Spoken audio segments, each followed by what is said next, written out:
आजही दादा या तालुक्यातल्या प्रत्येक गावामध्ये जातो, वाड्या वस्त्यामध्ये मी फिरतो, आदिती फिरत असते, अनिकेती फिरत असतात. आम्ही सगळेजण वाड्या वस्तीमध्ये जातो. एक शल्य मनामध्ये येतं की गावाची 45% घरं त्या ठिकाणी बंद आहे, पण स्थलांतर रोखलं गेलं पाहिजे. दादा आपल्याला माहिती आहे 2009च्या नंतर दिल्ली मुंबई इंडस्ट्रियल कॉरिडॉर आलं, त्याला UPA 2 होतं. मनमोहन सिंगांच्या नेतृत्वाखालचं सरकार होतं, पवार साहेब त्यावेळेला मंत्री होते. त्याला दिल्ली मुंबई इंडस्ट्रियल कॉरिडॉर, दिल्ली पासून मुंबई पण येणाऱ्या राष्ट्रीय महामार्गाच्या दुपारा अशा म्हणजे औद्योगिक वसाहती निर्माण कराव्यात असं धोरण त्या कालावधीत होतं. त्यावेळेला या माणगाव तालुक्यामध्ये असेल, याचा भाले विळा भागाचा परिसर आहे, त्या तालुक्यामध्ये असेल असा DMRC येण्याचा प्रस्ताव होता. 2009ला प्रचंड प्रमाणावरती टीका माझ्या उद्धवजींनी त्यावेळेला माणगावला सभा घेतली.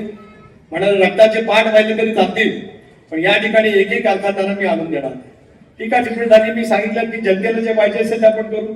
मग त्यावेळीची भूक घातलेली दिघी औद्योगिक वसाहत रद्द करण्याची वेळ आमच्यावरती आली आणि सुभाष देसाई ज्यावेळेला उद्योग खात्याचे मंत्री झाले त्यावेळेला त्यांनी ते रद्द केले.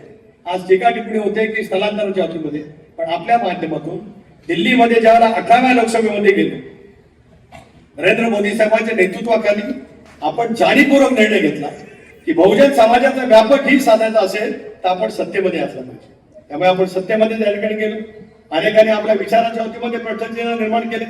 शिवशाहू फुले आंबेडकरांची सामाजिक समता आणि धर्मनिरपेक्ष विचार ही आपली मूळ तत्व प्रणाली सोबत ठेवत आपण NDA मध्ये त्या ठिकाणी सहभागी झालो आणि मोदी साहेबांच्या नेतृत्वाच्या सरकारच्या माध्यमातून आज मोठ्या प्रमाणावरती दिघी औद्योगिक विकसित करण्यासाठी जसे वाढवण बंदरला दादा तुम्ही शपथ घेतल्याच्या नंतर 70,000 कोटी रुपयाचा निधी भारत सरकारने दिला, तसा आता 30,000 कोटी रुपयाचा भारत सरकारचा निधी दिघी औद्योगिक वसाहत परिसराच्या विकासासाठी त्या ठिकाणी भारत सरकारने दिला. मला समाधान आहे की 18व्या लोकसभेमध्ये अनेक प्रतिकूल परिस्थितीला झुंजत जात असताना लोकसभेमध्ये गेल्यानंतर मोदी साहेबांची भेट झाली, अमित भाईंची भेट झाली आणि भारत सरकारने 30,000 कोटी रुपयाचा निधी दिला. तो केवळ दिघी पुरता सीमित नाही. दिघी आणि आगरतांडा म्हणजे शिवधन आणि मुरुड, तळा आणि रोहा आणि मग म्हसा आणि मग पलीकडचा असलेलं माणगाव, या सगळ्या परिसरामध्ये या पायाभूत सुविधा होत्या.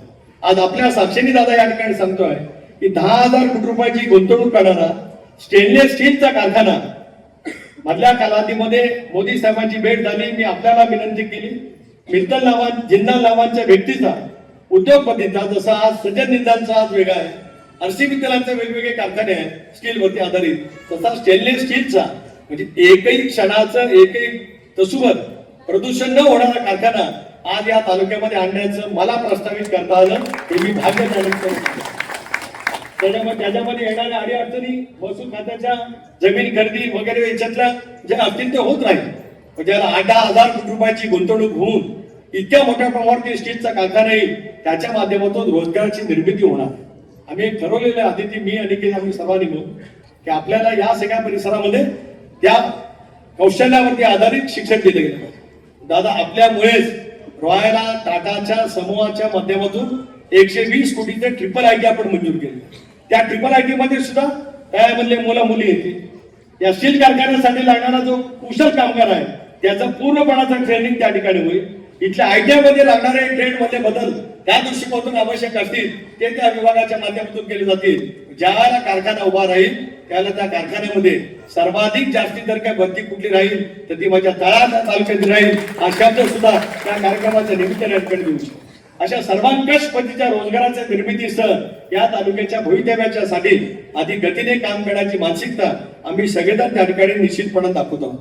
हा तळा हे शहर आजूबाजूच्या 8-9 वाड्यांनी त्या ठिकाणी बसलेलं शहर, स्वाभाविकपणे एक आदिवासी वाडी, आंबेलीची